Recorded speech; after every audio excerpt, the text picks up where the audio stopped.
और चलिए अब बात कर लेते हैं महायुद्ध की। रूस यूक्रेन युद्ध के बीच आज यूक्रेन ने बड़ा काउंटर अटैक किया है। यूक्रेन ने दरअसल आज फिर से रूस की राजधानी मॉस्को में बड़ा ड्रोन हमला कर दिया है। मॉस्को में एक साथ कई ड्रोन हमलों से हड़कंप मच चुका है। रूस की सेना ने जवाबी कार्रवाई की और जवाबी कार्रवाई करते हुए ड्रोन्स को मार गिराया है। लेकिन इस हमले के बाद मॉस्को में एयर ट्रैफिक को पूरी तरह से रोक दिया गया।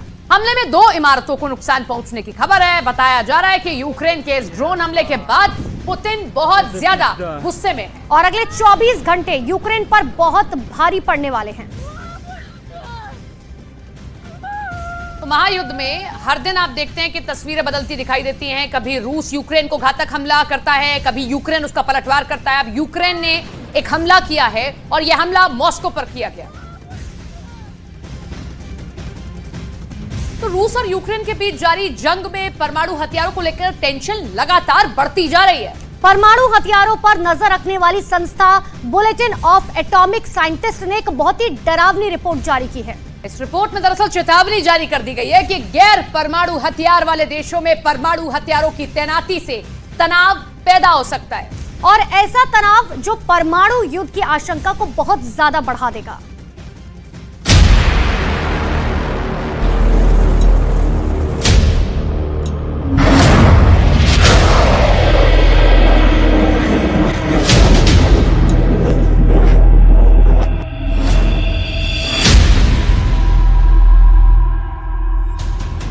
ठीक ऐसे ही बनेगा परमाणु बम का सबसे नया ठिकाना।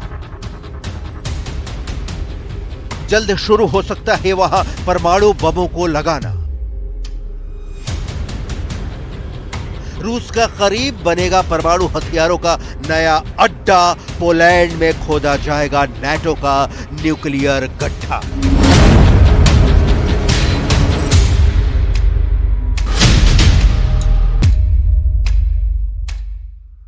जमीन के अंदर बनेगा साइलो। साइलो में सेट होगी मिसाइल। मिसाइल में लगेगा परमाणु हथियार। ऐसे परमाणु हथियार जो बेलारूस में लगे परमाणु बमों को काउंटर करेंगे। साथ ही साथ रूस के परमाणु हथियारों का काट बनेंगे।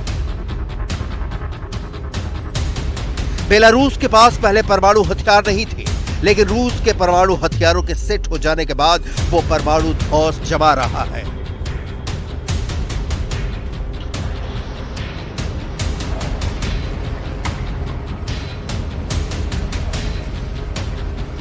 ठीक ऐसे ही दुनिया में 5 देश ऐसे हैं जिनके पास खुद के परमाणु बम भले ही नहीं है, बावजूद इसके वो परमाणु हथियारों से लैस हैं।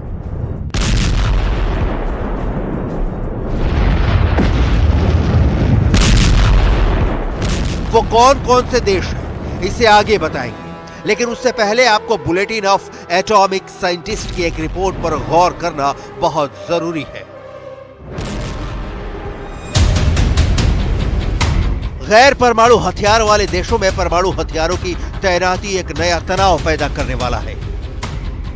बेलारूस दुनिया का 6ठा ऐसा देश है जो दूसरे देश के परमाणु हथियारों का मेजबान बन गया है।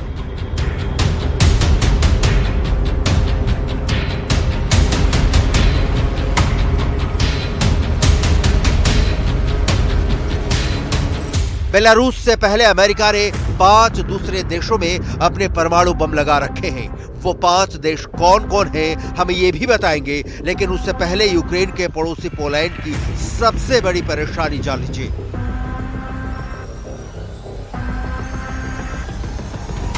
बेलारूस में रूस के लगे परमाणु बमों से घबराए पोलैंड ने अमेरिका से न्यूक्लियर बम की मांग की है। पोलैंड का कहना है कि उसे अपनी रक्षा के लिए किसी भी कीमत पर अमेरिका से परमाणु हथियार चाहिए और उसकी घबराहट का अंदाजा इसी बात से लगाया जा सकता है कि पोलैंड के प्रधानमंत्री ने साफ साफ शब्दों में पोलैंड में परमाणु हथियारों के लगाने की बात कही है। W związku z tym, że Rosja ma zamiar rozmieścić taktyczną broń jądrową na Białorusi, my tym bardziej zwracamy się do całego NATO o wzięcie udziału w programie Nuclear Sharing. Oczywiście przede wszystkim jest to decyzja Amerykanów, ale my nie chcemy siedzieć z założonymi rękoma, kiedy Putin eskaluje różnego rodzaju groźby. Ostateczna decyzja będzie zależała oczywiście od naszych partnerów amerykańskich, partnerów natowskich. My deklarujemy naszą wolę szybkiego działania w tym zakresie.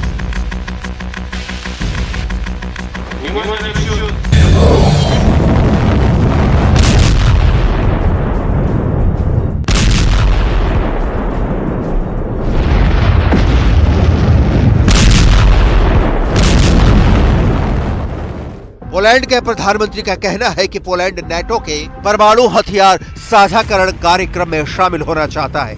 Poland के PM के इस बयान को Belarus में परमाणु हथियारों की तैनाती की प्रतिक्रिया के तौर पर देखा जा रहा है।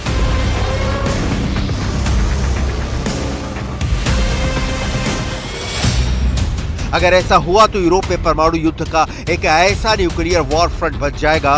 एक तरफ बेलारूस में पहले से ही रूस ने परमाणु हथियार लगा रखे हैं, वहीं दूसरी ओर बेलारूस के पड़ोसी पोलैंड में अमेरिका परमाणु बम लगा देगा। अमेरिका और रूस के परमाणु बम आमने सामने आ जाएंगे।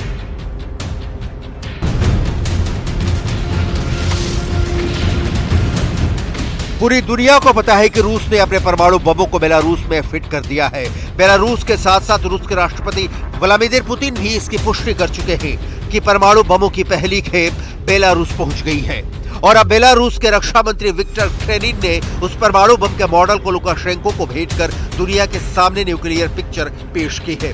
साथ ही साथ बेलारूस से हार खाए देशों को बिना कुछ कहे बहुत ही बड़ी चेतावनी देती है। आगे बढ़ने से पहले लुकाशेंको और विक्टर क्रेनिन के बीच में इस मौके पर क्या बातचीत हुई, इसे सुन लीजिए।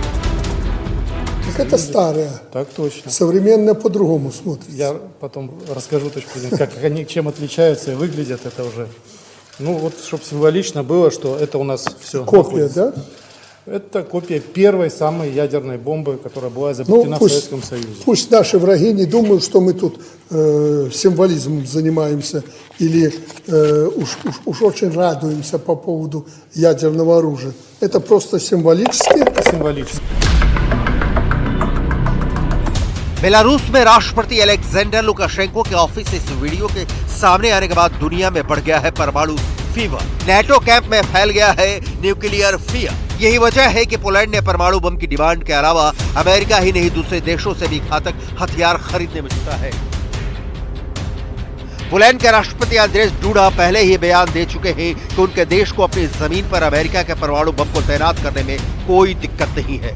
वो अमेरिका के परमाणु हथियारों की मेजबानी के लिए बातचीत कर रहे हैं। पोलैंड के राष्ट्रपति आंद्रेस डूडा ने बयान दिया है कि हमने अमेरिका के नेताओं के साथ इस बारे में बात की है कि क्या अमेरिका इस तरह की संभावना पर विचार कर रहा है। मुद्दा खुला है। पोलैंड ने आशंका जताई है कि पुतिन यूक्रेन की सेना का सफाया करने के लिए परमाणु हथियारों का इस्तेमाल कर सकते हैं। पोलैंड पर पुतिन कितना खफा है, ये किसी से छिपा नहीं है। अगर परमाणु जंग छिड़ गई तो रूस की न्यूक्लियर मिसाइलों के पोलैंड की राजधानी वार्सा तक पहुंचने में सिर्फ 3 मिनट का वक्त लगेगा।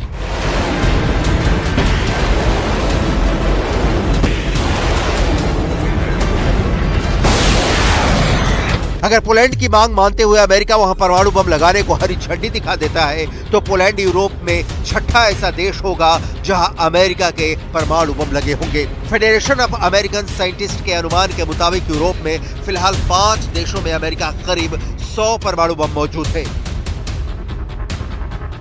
बेल्जियम के क्लेन ब्रोगेल एयरबेस पर 15 परमाणु बम रखे गए हैं, जिन्हें लॉन्च करने के लिए F-16 एयरक्राफ्ट तैनात है। जर्मनी के बुचेर एयरबेस पर 15 परमाणु बम है और हमला करने के लिए PA-200 टॉर्नेडो एयरक्राफ्ट की तैनाती है। इटली के एविएनो एयरबेस पर अमेरिका ने 20 परमाणु बम लगा रखे हैं। हमले के लिए F-16 एयरक्राफ्ट तैनात है। वहीं इटली के घेड़ी एयरबेस पर अमेरिका ने 15 परमाणु बम लगा रखे हैं। हमले के लिए PA-200 टॉर्नेडो मौजूद है। नीदरलैंड के वोल्केल एयरबेस पर 15 परमाणु बम लगा रखे हैं और हमले के लिए F-16 एयरक्राफ्ट तैनात हैं। वहीं तुर्की में इंसलिर्क एयरबेस पर 20 परमाणु बम होने का अनुमान लगाया गया है। पश्चिमी मीडिया में ऐसा दावा किया गया है कि रूस की वैगनर आर्मी अपने घर में नाकाम बगावत के बाद बेलारूस में एक नया और बहुत बड़ा बेस बना रही है। वैगनर लड़ाकों के बेलारूस पहुंचने की खबरों के बीच पोलैंड ने अपने बॉर्डर की सुरक्षा बढ़ा दी है, क्योंकि पुतिन से बगावत कर चुके येवगेनी प्रिगोजिन क्या आगे कर सकते हैं इसका अंदाजा भी नहीं लगाया जा सकता है।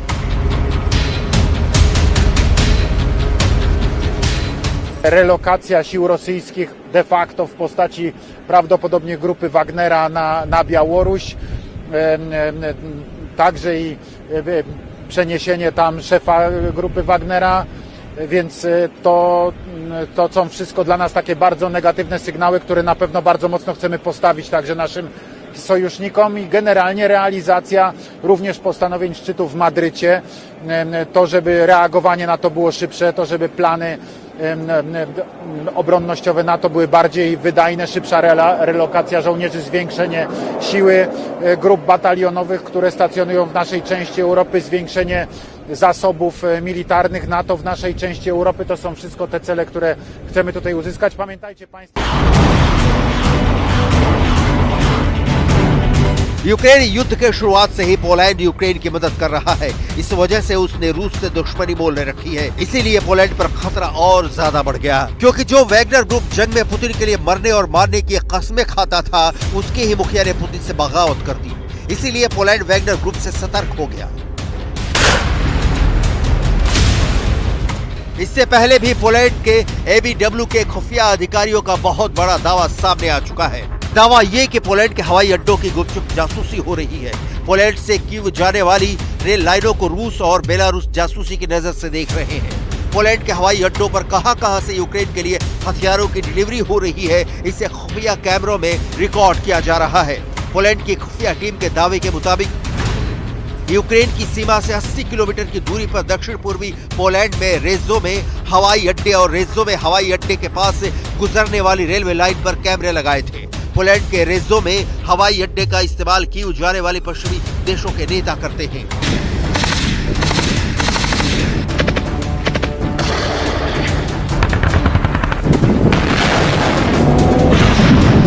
पोलैंड पश्चिमी देशों और यूक्रेन के बीच काफी अहम कड़ी है। पोलैंड की सीमा यूक्रेन से लगी हुई है। ऐसे में पश्चिमी देशों से यूक्रेन को मिलने वाली मिलिट्री मदद का रास्ता पोलैंड से ही होकर जाता है। यूक्रेन से पोलैंड की 535 किलोमीटर लंबी सीमा लगती है। पोलैंड के जरिए नेटो के हथियार धड़ल्ले से यूक्रेन पहुंच रहे हैं। हथियार चाहे अमेरिका से यूक्रेन आने हो या फिर ब्रिटेन से यूक्रेन को हथियारों की डिलीवरी मिलने वाली हो, हथियार पहले अमेरिका से पोलैंड पहुंचता है, वैसे ही ब्रिटेन से भी पोलैंड पहुंचता है और फिर पोलैंड से सड़क के रास्ते यूक्रेन।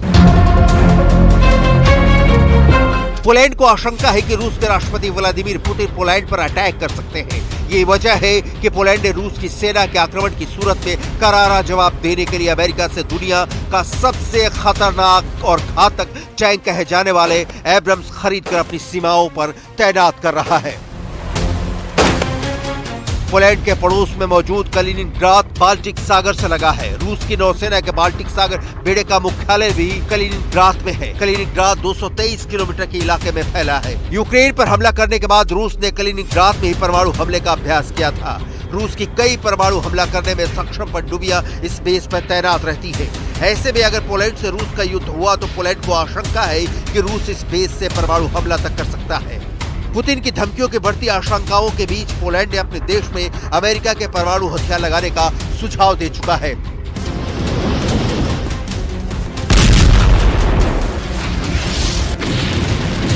पुतिन की सेना के बाद अब वैगनर भी पोलैंड के लिए बहुत बड़ी चुनौती बन गया है। अगर पुतिन के परमाणु हमले वाली धमकी हकीकत में बदल गई तो उसका पहला शिकार पोलैंड बन सकता है, क्योंकि रूस और पोलैंड के बीच की दूरी करीब 5000 किलोमीटर है। यानी पोलैंड पुतिन के परमाणु हथियारों की रेंज में है। वहीं पोलैंड का डरने की एक और वजह है, वो ये कि नेटो और यूरोपियन यूनियन दोनों का हिस्सा है और ये दोनों ही रूस के दुश्मन बने हुए हैं। यही वजह है कि अब पोलैंड परमाणु बम से लैस होना चाहता है। लेकिन बुलेटिन ऑफ एटॉमिक साइंटिस्ट की रिपोर्ट में कहा गया है कि गैर परमाणु हथियार वाले देशों में परमाणु हथियारों का लगाना दूसरे परमाणु युद्ध का कारण बन सकता है।